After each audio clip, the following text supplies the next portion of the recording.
Jaya Radha Madhava Kunja Bihari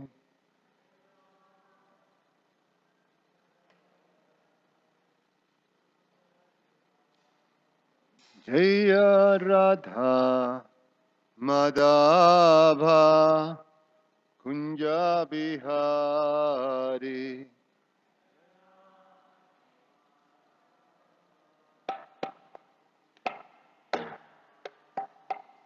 Jaya Gopijana Bhalabha Giribharadhari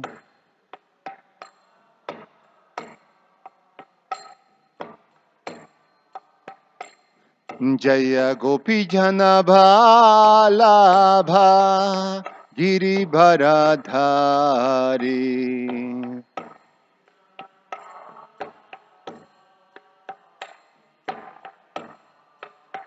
Jasodanandana Braja Jana Ranjana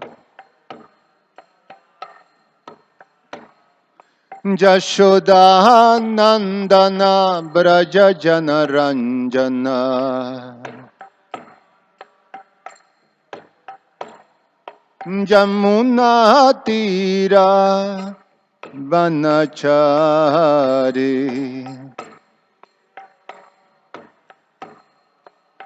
Jamuna Tira Vanachari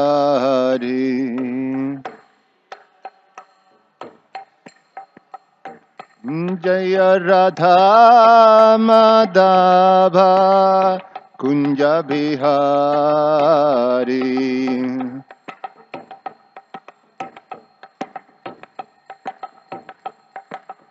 Jaya Radha Madhava Kunja Bihari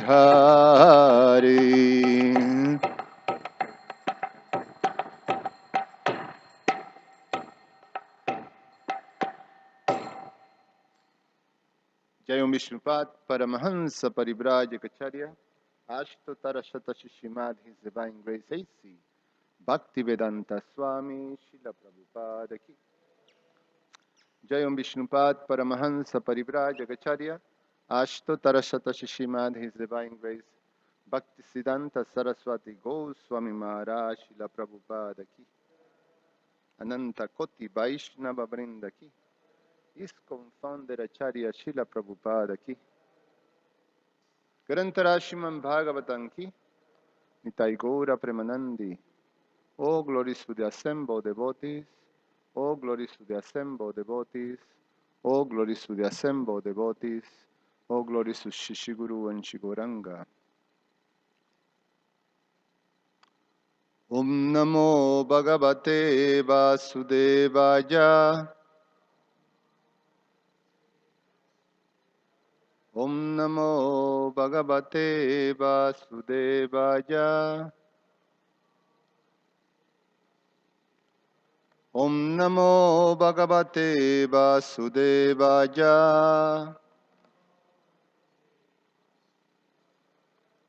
Reading from Srimad Bhagavatam, Canto 10, the Summon Bonon, Chapter 21. The Gopis glorifies Krishna's flute. Text number 17.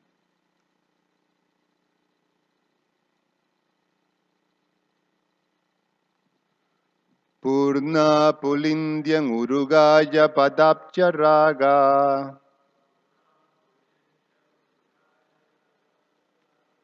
Sri Kunkumena Dayitastana Manditena Taddarshanasmara Rujastina Rushitena Limpatyanana Kuchesu Jahustat Adim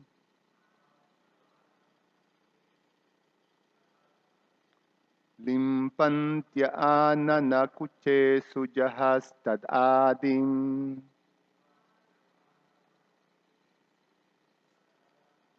Purna Pulindyam Urugaya Padapya Raga Sri Kunkumena Dayitastanan Stanamanditena Tat Darshanasmara Rujastina Rushitena Limpantyan Ananakuche Sujahustadadim Purna Pulindya Nurugaya Padapya Raga Sri Kunkumena Dayitastana Manditena Tatdarshanasmara Rujastrina Rushitena Limpantyan Ananakuche Sujahustadadim. Please chant.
Purnaha, fully satisfied.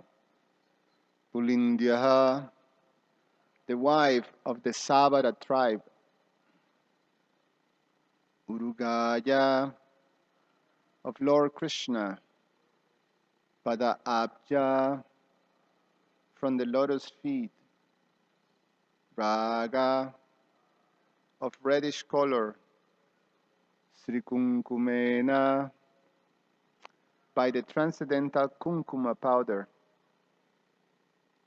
Dayita, of his girlfriends. Stana, the breast. Manditena, which has decorated. Tat, of that. Darshana, but the sight. Smara, of Cupid. Rujaha, feeling the torment. Trina, upon the blades of grass. Rushitena, attach. Limpatya, smearing. Anana, upon their faces. Kucheshu, and breast. Jahu, they gave up. Tat, that. Adhim, mental pain. Translation and purport by the disciples of Srila Prabhupada. Also, the purport is actually Srila Prabhupada. Translation: the aborigine woman of the Vrindavan area became disturbed by lust when they see the grass marked with the reddish kumkum powder, endowed with the colors of Krishna's lotus feet. This power originally decorated the breasts of his beloved, and when the aborigine woman smeared on their faces and breasts, they feel fully satisfied and gave up all their anxiety. Purport.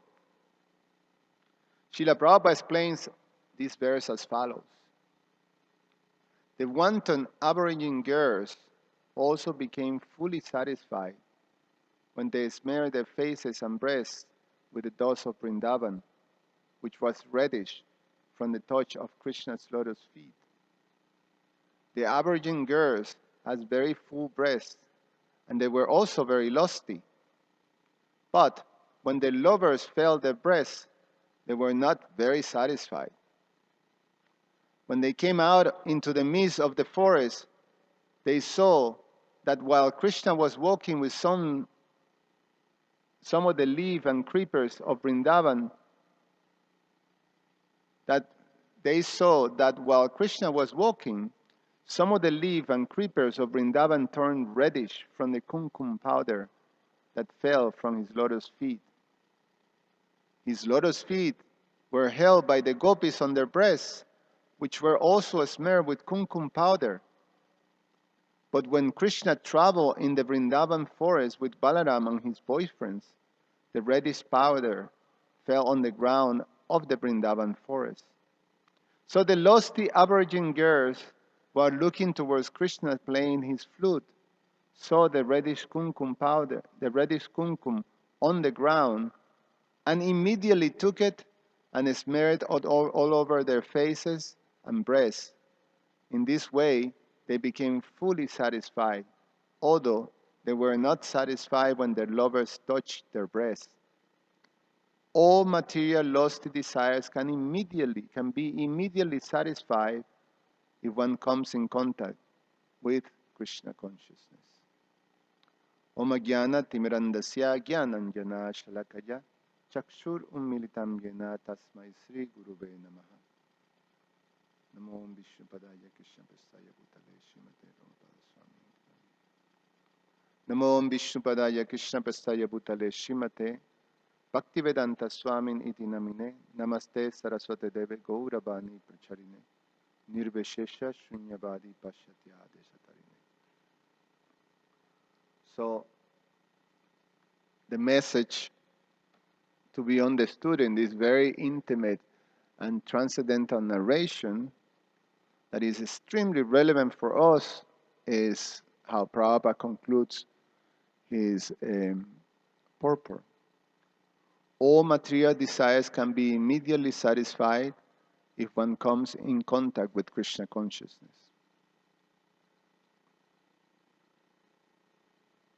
We understand the nature of loss because we've been, since time immemorial, abused by this powerful block in the path of Krishna consciousness. We become sensitized and more aware of the effects of loss as we come to Krishna consciousness. Without Krishna consciousness, it's just how the world is.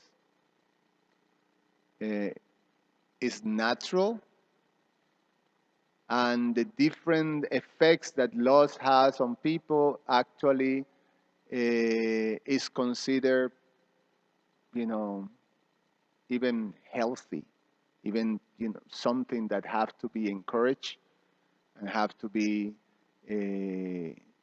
constantly, in order to have a healthy, wholesome life, these have to be facilitated and expressed according to the materialistic society, if you repress the need to satisfy your lust and the expressions of your lust, then you become it's an unhealthy sort of space, both physically and emotionally and mentally, like that. This is their understanding. The highest expressions of lust, of the highest expression of lust, is in the material world is the sexual attraction, sex. And so for materialistic people, this is the the the ultimate position of satisfaction, and is a requirement that is there for living in this world. Basically, sex makes the world go round, like you said. But it's actually not the case. Is something, well, there is truth to it. Sex makes the world goes round, and sex makes us, to be basically caught in this wheel going around and round and round. This wheel that is called the samsara wheel, or the cycle of birth and death. So loss is what keeps us in this world. And Arjuna asked a question to Krishna in the 3rd chapter. What is it that even a person of discrimination, an intelligent person, a person who is actually looking to progress, what is it that forces persons of discrimination to actually act in such a way that is detrimental for their progress? And Krishna explains that it is loss, and only loss. So the greatest enemy. So Krishna is sort of like pinpoint, because we know there is, several enemies in the path of, elevation of consciousness. Loss, anger, greed, attachments, all these type of things. But he pinpointed about loss, the greatest. They all are enemies, but this is the greatest enemy.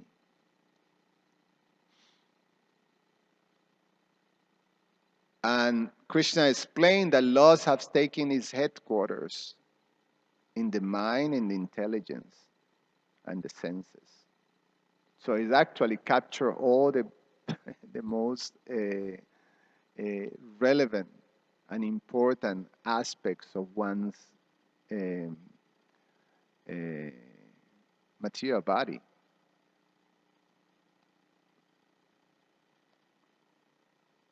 So the senses are the media by which we can actually interact with this material world. So we have a material body, and the senses are the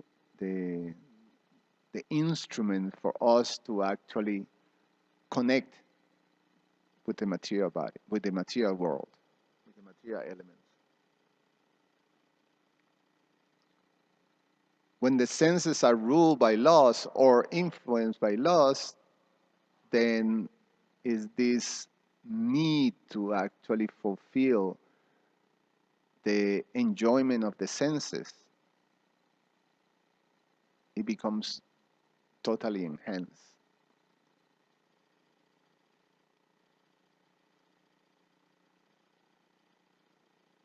So the senses pushes and pushes. I want, the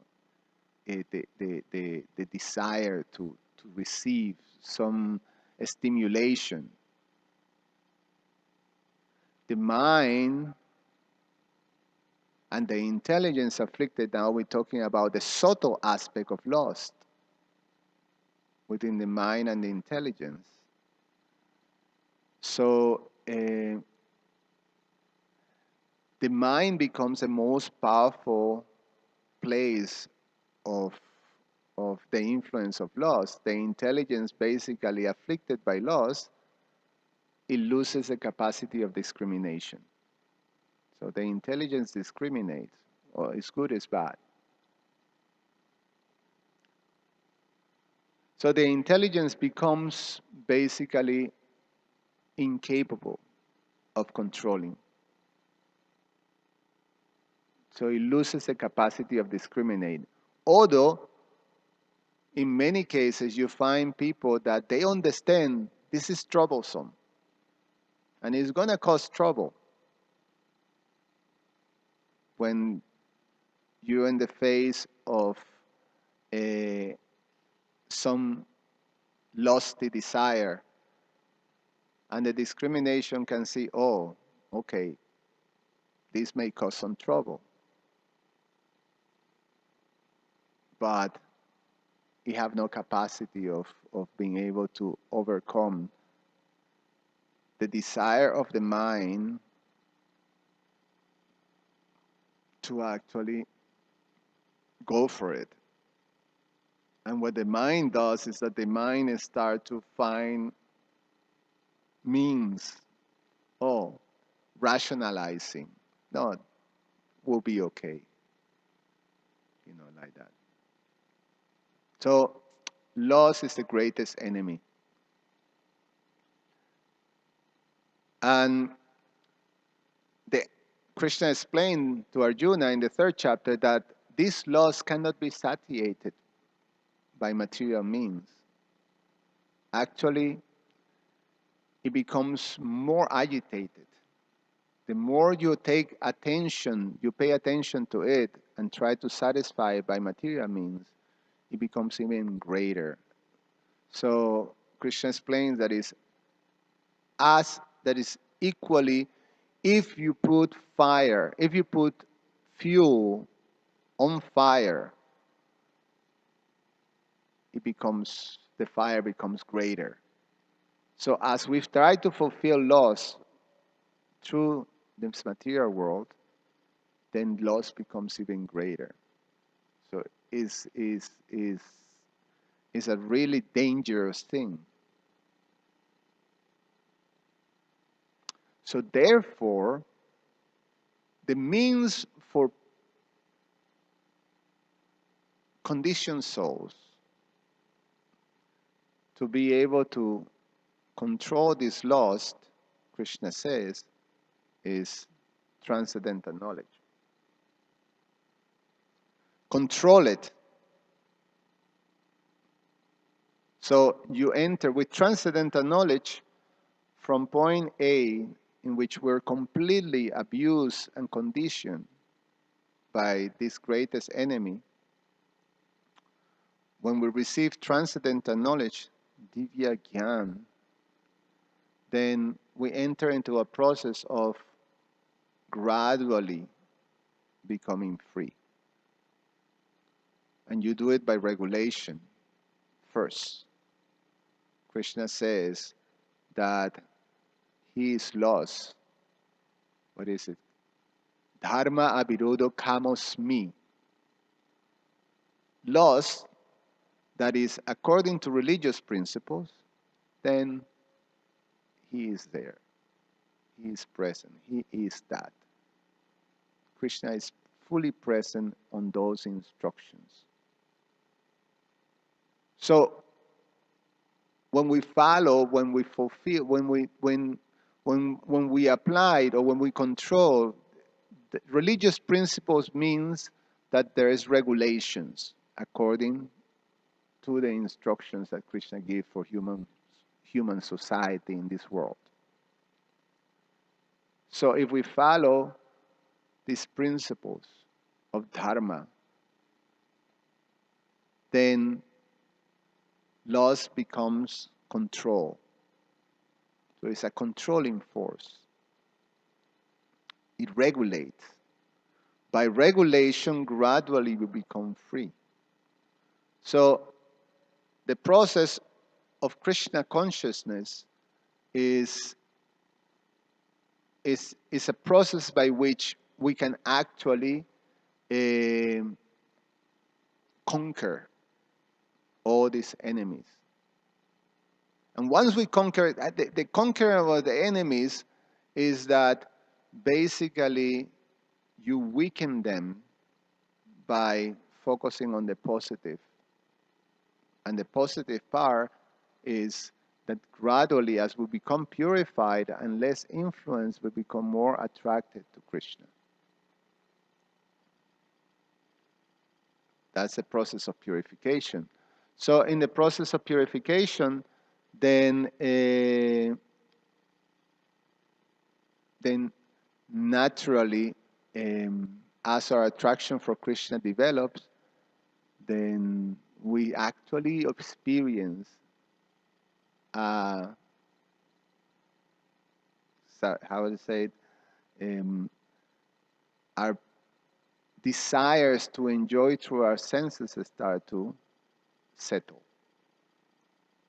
And in one sense, devotees becomes fully satisfied.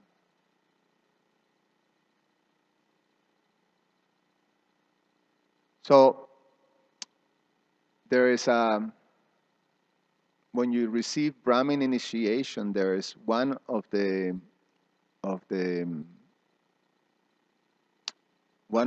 mantras, the Gayatri mantras, refer Krishna as Kama Devaya, which is a meditation actually to take shelter on the Lord that fulfills, that satisfied any type of lusty desires. Kama Devaya. So we pray to Krishna that all our senses, all our desires to enjoy be fully directed towards Him, and we'll find full satisfaction. It's the only way to find full satisfaction, and this is the message. And the gopis are praising the Pulindas, the Pulinda ladies. Pulinda is the aborigines that are known because they grow pigs. They're a pig. How you say? They farm pigs. And I don't know if you ever have been around pigs, and even farms that have several pigs. That area is very muchi, very, very stinky. Like really stinky.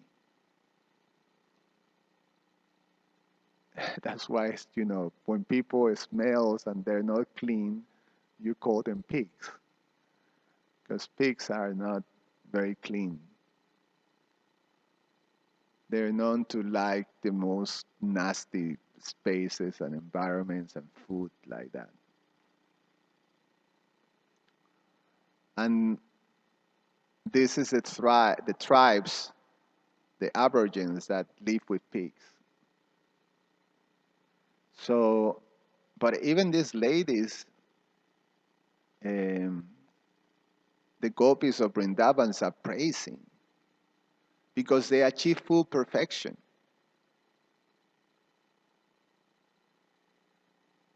They achieve the perfection of basically satisfying all the lusty desires because they were able to connect with Krishna, with Krishna's, from the dust from the lotus feet of Krishna.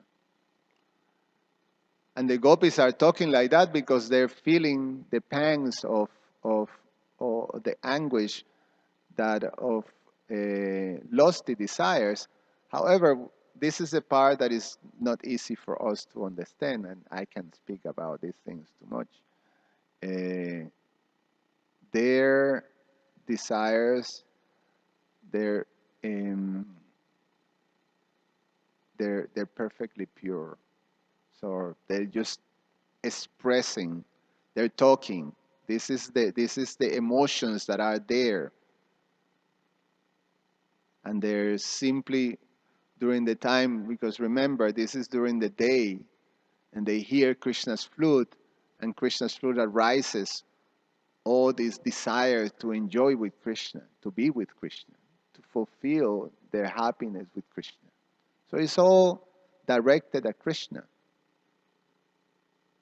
And in the ecstasy of thinking like Krishna, they're fulfilling also. It's perfectly Krishna consciousness.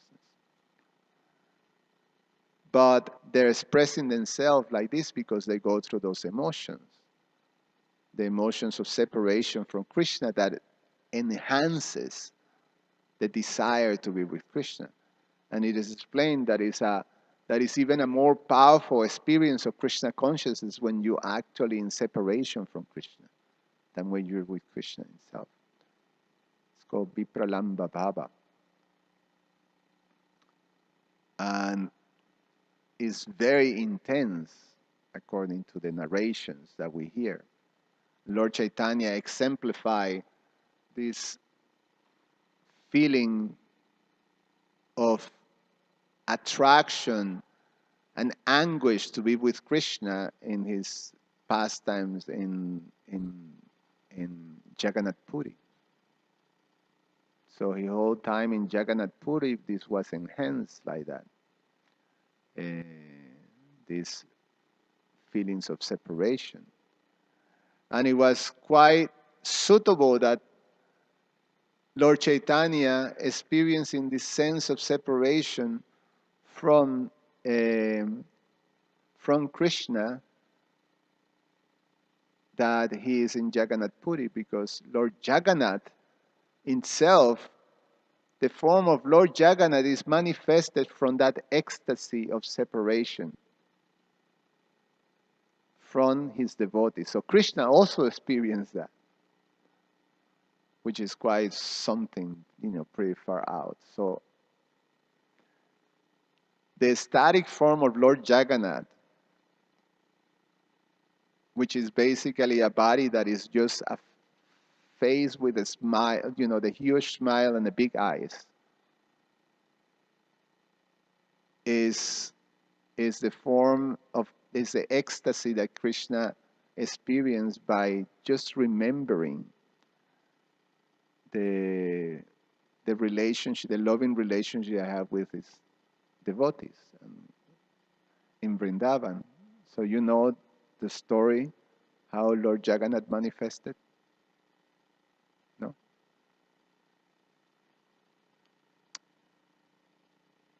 The ladies of Dwarka, the queens,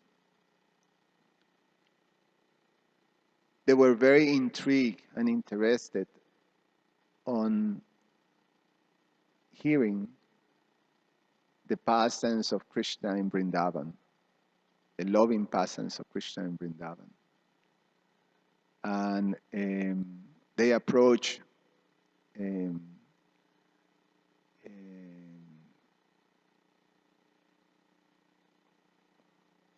what is the name of they approached the mother of Lord Balaram.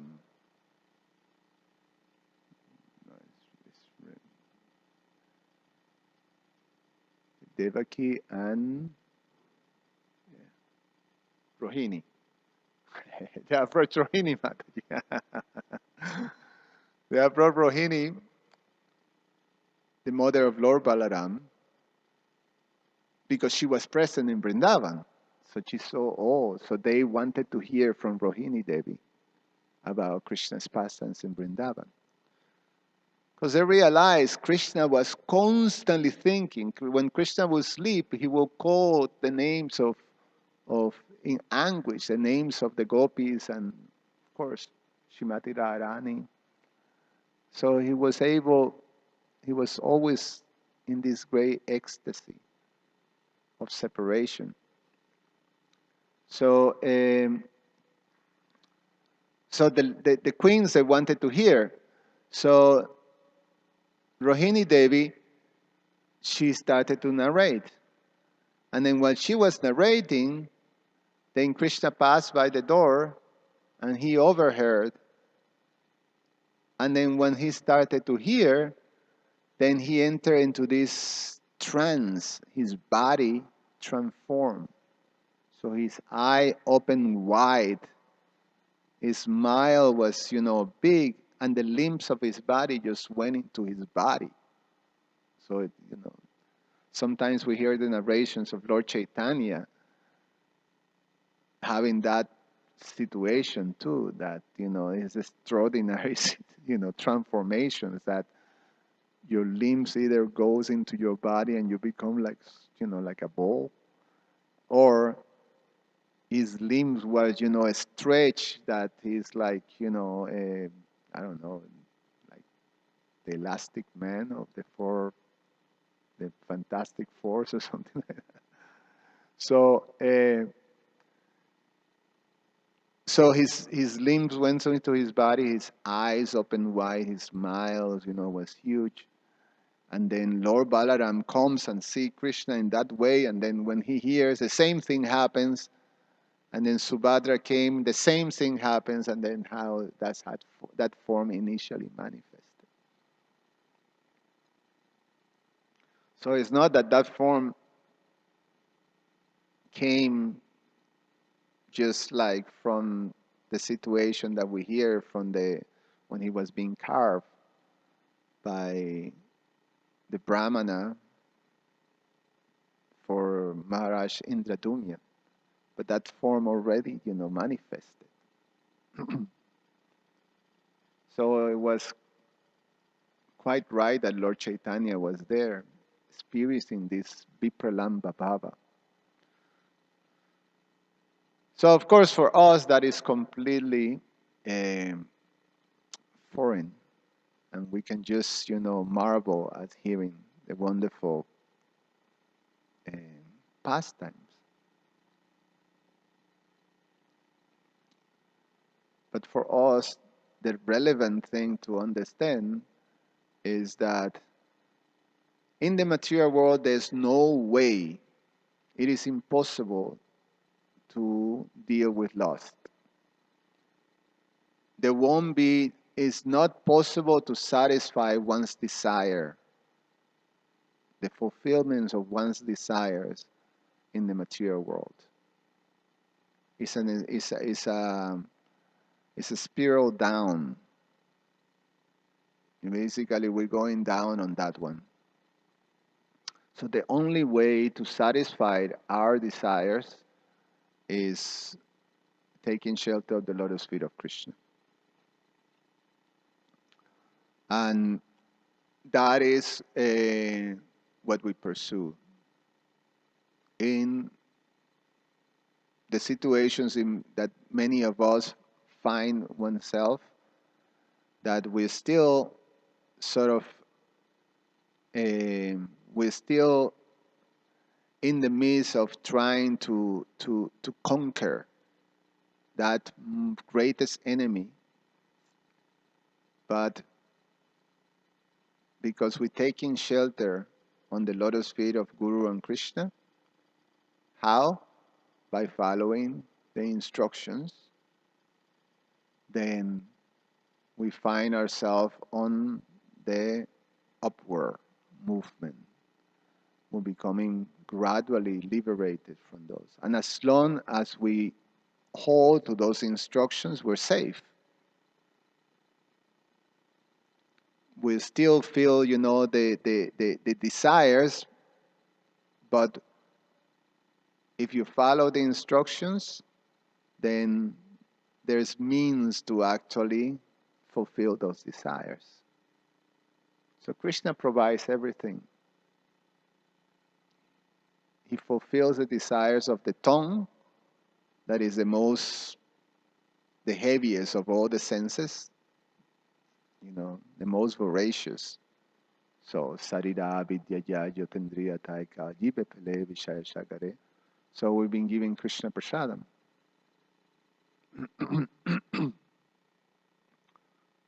By simply eating Krishna prasadam, for us, we don't think, oh my God, we're taking this most elevated substance that basically is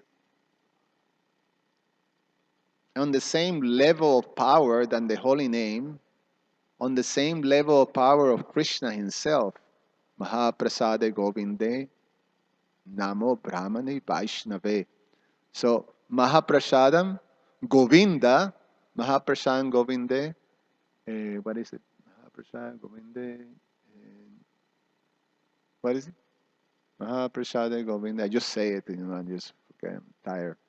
Mahaprasad Govinde Namo Brahmane. Nama, the name, the Brahmanas and the Vaishnavas.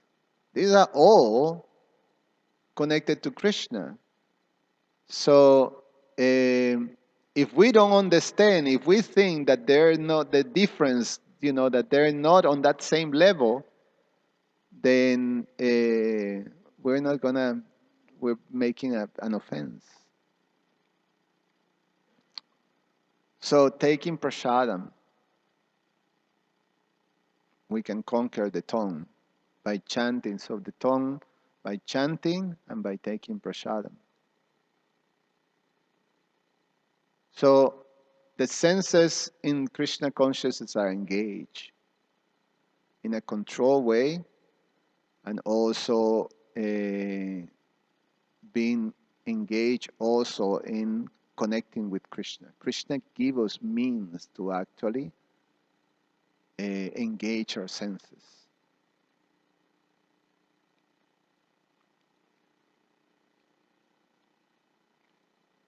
And if we do that diligently, then we are diligently.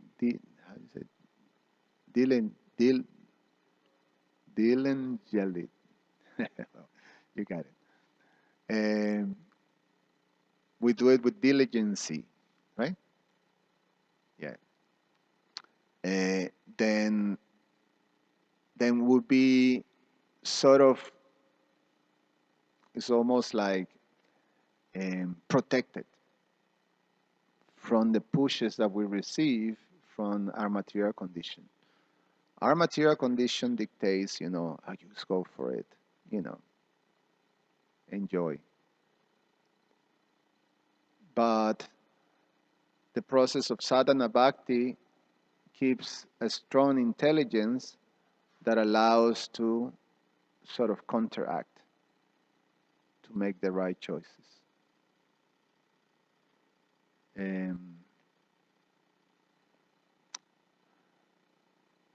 And Krishna consciousness is very wonderful, because if you sincerely trying to advance, as you go advancing, then you go refining and refining and refining your approach.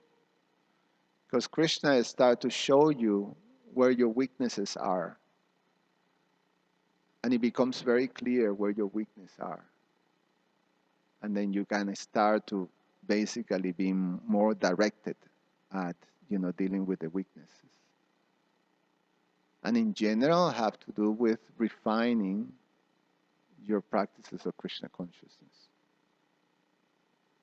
So then you find yourself that loss becomes control.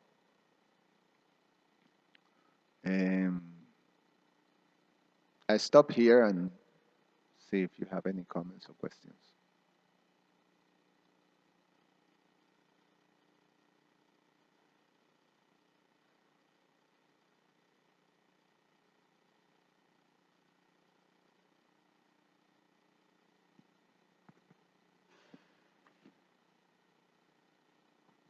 Hare Krishna Prabhu, I have a question. I understand it, but at the same time I don't. So I'm going to ask, and I'll try to be as concise as possible. You're saying that the essence of this purport, Prabhupada was explaining that if we engage in Krishna consciousness, the lust is basically satisfied. And even throughout this chapter, there's so many different explanations about this. And like the Aborigine girls and these things. And then the gopis having sexual desires for Krishna. But it seems like lust is something that's washed away in like spirituality, or wiped out, or just dovetailed or curtailed. And I've often heard it, Prabhupada saying that this sort of thing doesn't really exist in the spiritual world. I sort of know that as a fact. But I'm just kind of wondering, what is it when it's explained the gopis having sexual desires for Krishna? These are just things I don't really understand. And, Yeah, for us, it's impossible to understand yeah. this thing. That's why I choose not to speak about it, because for me it's also impossible to understand. We can understand, we hear from the Acharyas that that that is prema, and prema is the purest manifestation. It's the most powerful manifestation. It's the most powerful energy that is there in the spiritual world. Just like it says here that lust or sex makes the world go round, prema is what makes the whole thing happen. You know, so there is so much explanation about this divine love, and unless you're there, how can we explain it? You know, but the fact is that there is the highest, the most elevated manifestation of that divine love. So the opposite, or the perverted reflection, is what we experience here, which is, you know, lust. And so this is what we know. So how can we understand that? So we can even go there, try to understand from our perspective. And that's why it's so dangerous to actually get too much into reading these intimate pastimes, because the imagery that is going to come to you is the imagery that we have, you know, in this lusty world. You know, the image of sex, you know, like that. So, and then it just disturbs the whole thing. So the acharyas just give us a very, you know, especially Srila Prabhupada and Srila Bhaktisiddhanta, you know, they very strongly cautious us not to go to those literatures before you're fully you'll be very in an elevated position to understand these things. When we hear about them, you know, very, very carefully guided by the acharyas. So you hear about these things, and, you know, it's very, not a lot of it, but, you know, just enough to give us an idea that there's a very elevated, the relationship of the gopis and Krishna, this Madhurya Bhava, is there. So we should know about it. But, you know, we're not ready to get too much into that.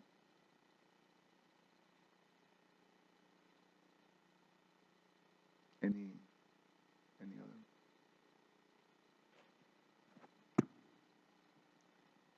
Hare Krishna, bro. Thank you for your class. I have a pre-question to verify something you were mentioning. The Namo Brahmana Vaishnave, the Prasadam prayer. Were you, forgive me if I missed the first half of it, but I think you were explaining that the Brahmanas and the Vaishnavas are compared to the Supreme Lord, and if you offend them or something to that extent, or what were you saying regarding that point? Yeah. Can you mention it again, or am Yeah, I I'm going to pull out the verse. Keep going. Well, I can't answer my question, or, I mean, Yeah, that's what I remember, that the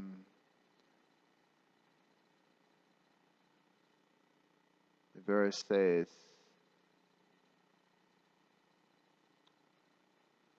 O king, those who have amazed very few pious activities, their faith in Mahaprasadam, in Sri Govinda, in the holy name, and in the Vaishnavas is never born. So having faith means that you have equal faith.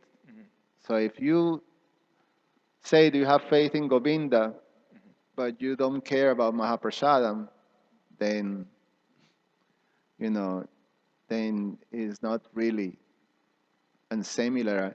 You say you have faith in Govinda, but you neglect the Vaishnavas, or you insult the Brahmanas, like that.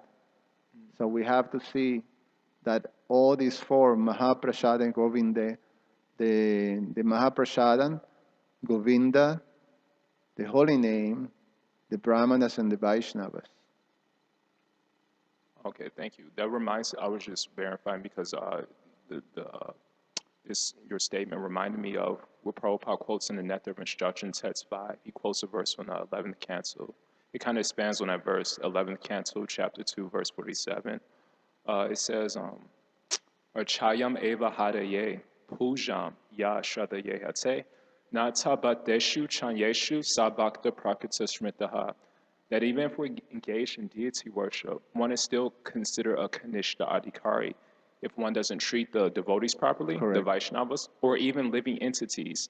And one joke I will always share with devotees, I was like, generally speaking, when devotees bring back Mahaprasadam from India or Govardhan Shila, some Vrindavan dust, we're taught to treat it with the utmost respect because it's connected to Krishna. But Krishna also says, Mamai Vanso Jiva Loke Jiva Bhuta Sanatanaha. Actually, all living entities are connected to me. Now, I always joke, naturally, it's easy to show respect to Govardhan Puja or the deities because they don't talk back to us. Other devotees do. They disagree with us. They may criticize. So even it doesn't matter. So my question my questions regarding the pastime of Ranti Dev. One thing I loved about that pastime is that Ranti Dev, he went on, it's a long story, but he went on a fast. And after the 40-day fast, some servants brought him some prasadam. And so when he was ready to enjoy the prasadam, a brahmana came and said, may I have some food? Ranti Dev gave him a portion of the soup. Then in this way, a Sudra, a Chandala, some dogs, a man with his dogs, Ranti Dev, he was willing to give up his life for the benefit of both a first-class person, a second-class person, a third-class person, and even dogs. And then Lord Brahma, Lord Vishnu, Lord Shiva says, we wanted to test your sincerity because anyone can show honor and respect to everyone when great personalities are present, like the Guru. But we want to see if you show what you're made of when the Guru isn't present. So my question is, what are some steps we could take seriously to show what we're made of, not when the Guru is present or some great authority is present, but when they're not present? That's actually the testament of one's sincerity, and we see this from this pastime. And we see without it, then we lose our taste for Krishna consciousness generally. Why? Because you were mentioning that verse, no respect for the Vaishnavas or living entities in general. So what are some steps we could take to take this actually very seriously to show what we're made of when a great personality like the Guru isn't present? Well, the immediate result of like I say that, we go on refining our Krishna consciousness as we go in the process of anartha nivritti. Krishna is showing us by ordeal what our weaknesses are. So what is this ordeal? Well, it's suffering. You find yourself in situations in which you are disturbed. You're mentally, emotionally disturbed. There's something that is not right. And apply to us as devotees. You don't find yourself settled. You find yourself that you're in, that what Arjuna says. You're not there, and what happens to the yogi that is that it doesn't complete. So you're like in the, like a, how you say, like a cloud, like a ribbon cloud. You're not here, you're not there. That situation is a very unsettling situation. So you don't feel like a whole, you feel like a split.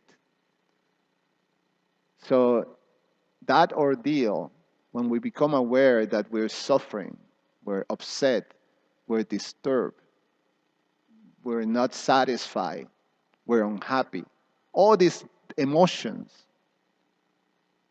in a devotee, they come. So then you go through the different, things, trying to figure it out. Where is this satisfaction coming?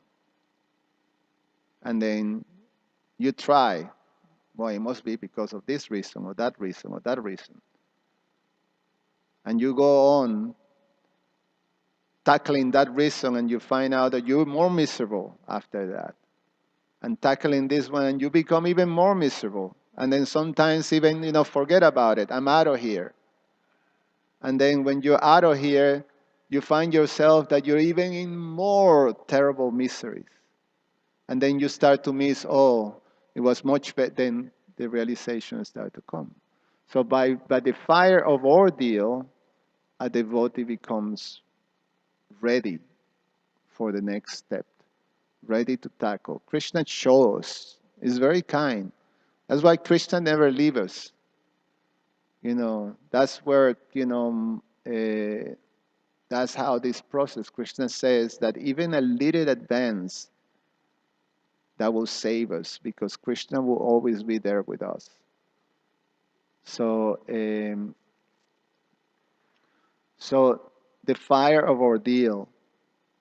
So if we're sincere and we serve intelligence, then we can understand, okay, not this, not that, so what is? Then you start to look inside. So the whole process forces to go internally. That's one of the do's and don'ts. We have to be introspective. We have to look for those weaknesses that Krishna is very clearly showing us, and we have to address them. Some, you have to start to knock it down. And sometimes you have to go deep, and then you have to address them.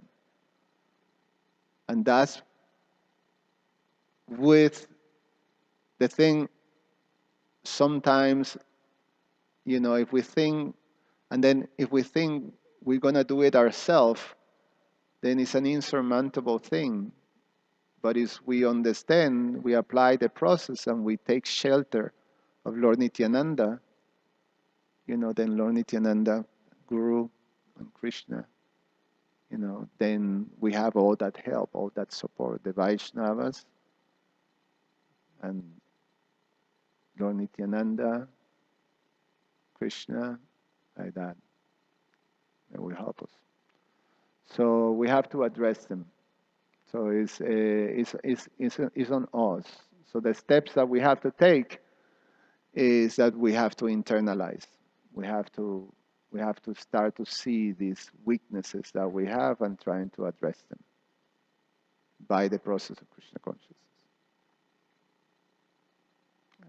I stop here. Thank you so much. Garantara Srimad Bhagavatam ki jai.